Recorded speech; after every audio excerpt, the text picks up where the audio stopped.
Hello, we're going to be talking about realizing figured bass today. Let's get started. In the Baroque and classical eras, performers were expected to improvise all of the stuff that we have been talking about, all of the harmonizations, all of the voice leading. They were expected to come up with on the fly. What the composer or the conductor would provide for the performers was a simple bass line, and then they were supposed to figure everything else out above it. We've talked about figured bass before, so I thought I'd just give you a little refresher on that. So we're going to listen to an example here from Corelli. This is a prelude from his sonata in D minor. Let's go ahead and take a listen to it.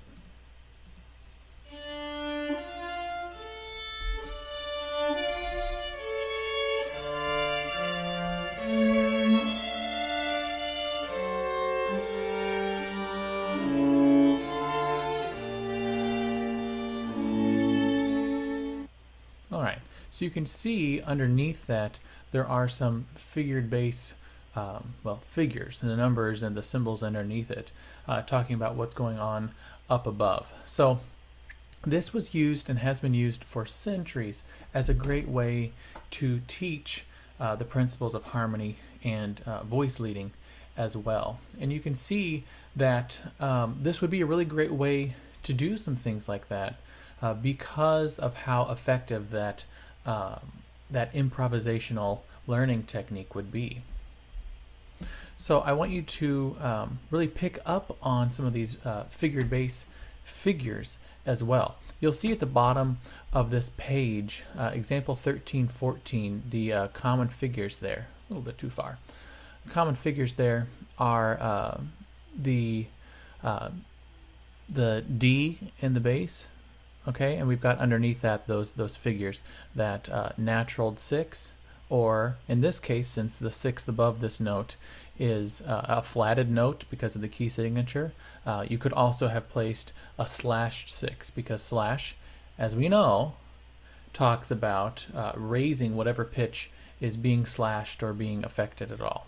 All right, so let's just go ahead. I'll let you take a look at the example 1314 on your own, but let's go ahead and take a look at this key concept here. The key concept on page 267 talks about the realizing figured bass. So the very first thing you should always do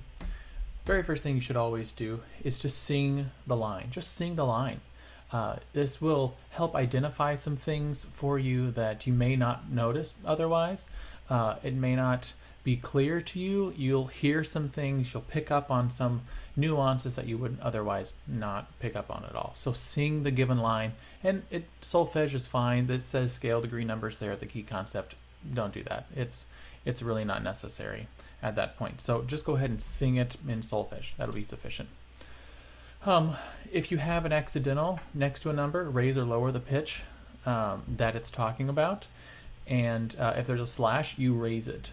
So whereas a sharp is going to talk about a bass note, a white key, just A through G, no flats, nothing to it at all. So if you're going to have a sharp, then you're going to sharp it. But if it's already flatted or if it's sharped, either one of them, you need to raise it again. So you could end up with a naturaled note. You could end up with a double sharp, perhaps. So a slash just means to raise whatever it is another half step. If you see an accidental by itself, go ahead and assume the third. We always know to assume the third.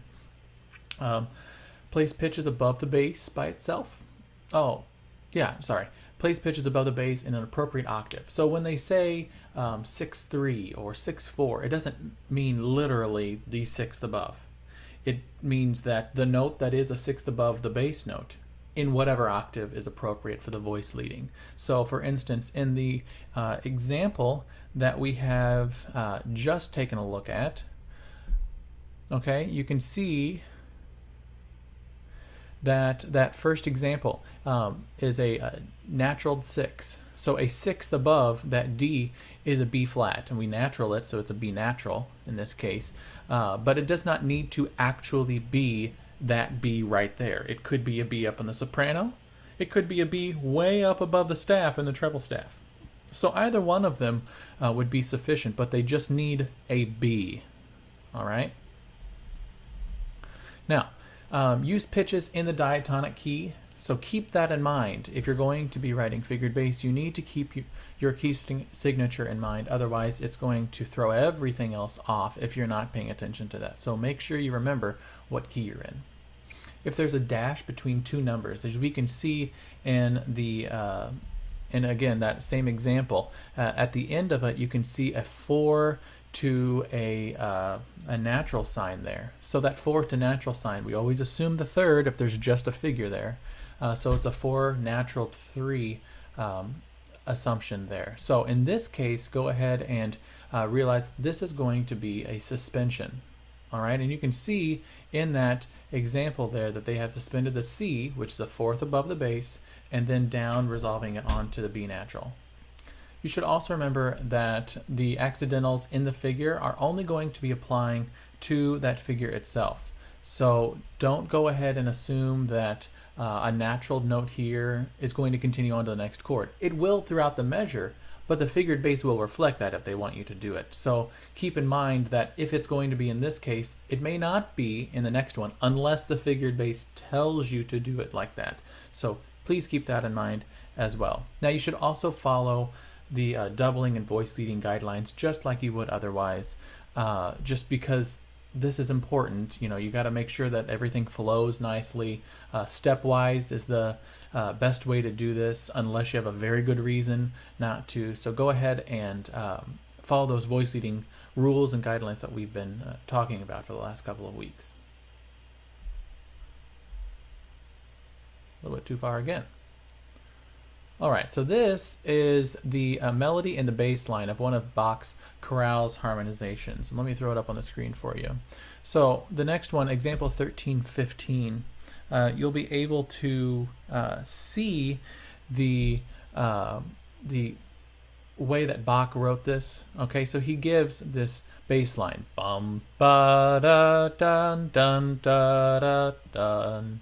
Okay, and then dun da da da da da da da da da da da, and there's the melody line. So putting these two together, we have a very simple counterpoint going on. And notice the really great shape that we are able to identify here in the melody part. Okay, we have a single high point. It is repeated, but it is repeated on an eighth note, so it's not there for long. And we have really nice contrary motion. When the bass moves up, the melody moves down. Okay, let me play it for you.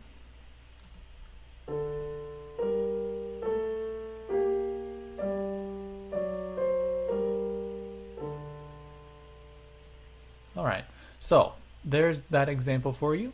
I want you to sing through this on your own. Sing through that bass and soprano line together so that you can become more familiar with what is really going on here. I sang that right at the beginning so that you could get an idea of how easily you should be able to pick up on some of these intervals. You know, I know that we are starting to get more and more and more into the sight singing portion of your theory training, and I want you to pick up on, okay, that first bass interval is a perfect fourth, so that's Here Comes the Bride, bum bum ba da dun da. Okay, then we have a major second da, and then a minor second da, minor third, half step, and then back to the original note.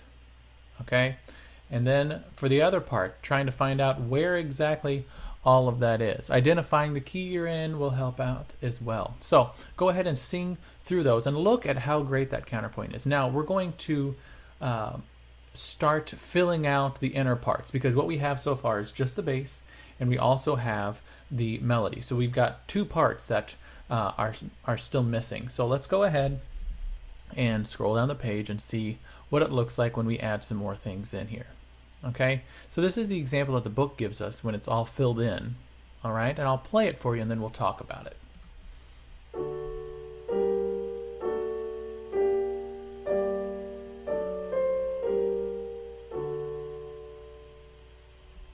All right, so there is your finished piece. So the figures that are underneath that we have been using, and I'll use example 1316 here. The figures that are underneath are what are going to be dictating to us what we'll use. So in the very first chord, it's a 5 chord, and this says just sharp. That's the only thing we have to go off of. Okay, so we have a D, and we know that above this is going to be a sharp note somewhere. Well, we know to assume the third, so the third above D is an F. So then F sharp. We know, because they gave us the melody line, that it's not going to be in the melody, so it's going to be one of the other parts. In this, they have included, since the bass jumps up pretty high, bum, ba, da, da, all right, like that, they need to get the tenor out of the way. So that's why they have the tenor at the octave above the bass, so that it has plenty of room from the bass, so that it won't get in the way a little bit later. So that means that the sharped note, the one that we have to include, is going to be placed in the alto. All right, in the next chord, there's no figure underneath it at all. So it's whatever we can assume, which in this case, we know to assume the 5th and the 3rd. So they have placed the 5th in the tenor, because it is the common tone, and they don't need to worry about moving anything. And then the alto and soprano move upwards. All right. Then the tenor keeps on with the next one, because we have a slashed 6/4. So the 6th above the bass in this case is an F sharp. All right. And then a 4th above the bass is the D, which is again placed in the tenor. Tenor's getting a very boring line here so far. So you can see that the rest of this, it's kind of writing itself. That figured bass is just dictating what we need to put where, and filling it in is fairly simple.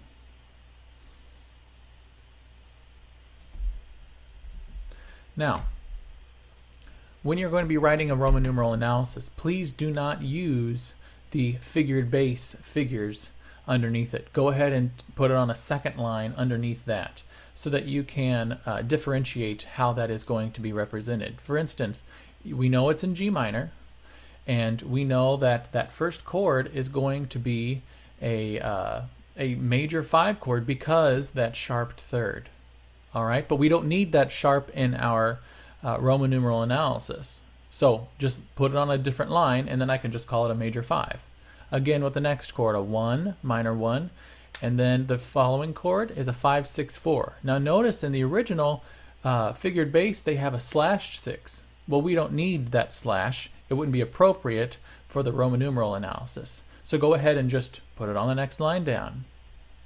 It'll look a little bit messier too if you're trying to put everything up there all together. And then underneath that, you can have your contextual analysis. So that's your tonic all the way through all of those chords. And notice that it changes from 1 to 5 a couple of times before it actually gets to the dominant function. Let me drive that point home again for you. Just because the chord changes from 1 to 5, 1/6 to 5, 1 to 5/6/5, whatever the case is going to be, just because it moves from 1 to 5 does not mean it is moving from tonic function to dominant function. That is not the same thing. All right? The function of the chord is, for the most part, different than it is going to be than the chord. Okay? You'll have this in certain cases where the accented beat is not where the chord is found. Okay? And look at the example 1316. That tonic function, that tonic area starts on beat 1, which is a strong beat of the measure. However, it moves to 5 right after that. But it is an inversion, and it is also on a weak beat in the measure. Therefore, it's not truly a dominant function. It moves to a 1/6 after that. 1/6 is a weak chord, not a root position. So it's obviously not trying to go back to 1 and create a cadence. So it is not, it's driving this home. Then it goes back to 1 after that, then to a 5/6/5, which admittedly is at the beginning of the measure and on a strong accented beat. However, it is an inversion, and then it is followed by the melody line, which does not have any quarter notes there. It is on a quick eighth note run with a passing tone in it. Then it goes 1 to a dominant chord, which is a 5 chord. And that is where the dominant function actually lands. So notice that this is not the same thing. Tonic lasts all the way through until it hits that dominant function right at the end of this example. I want to make sure you guys get that. So we're going to be continuing on in the next video about harmonizing chorale melodies. We're going to be working with soprano and bass counterpoints, just like we did in this example with Bach, and we're going to be working from the other way. So instead of having the figured bass and then putting the melody with it, we're going to be starting with the melody and then putting all the other things underneath it. So make sure you watch the next video to learn about harmonizing chorale melodies.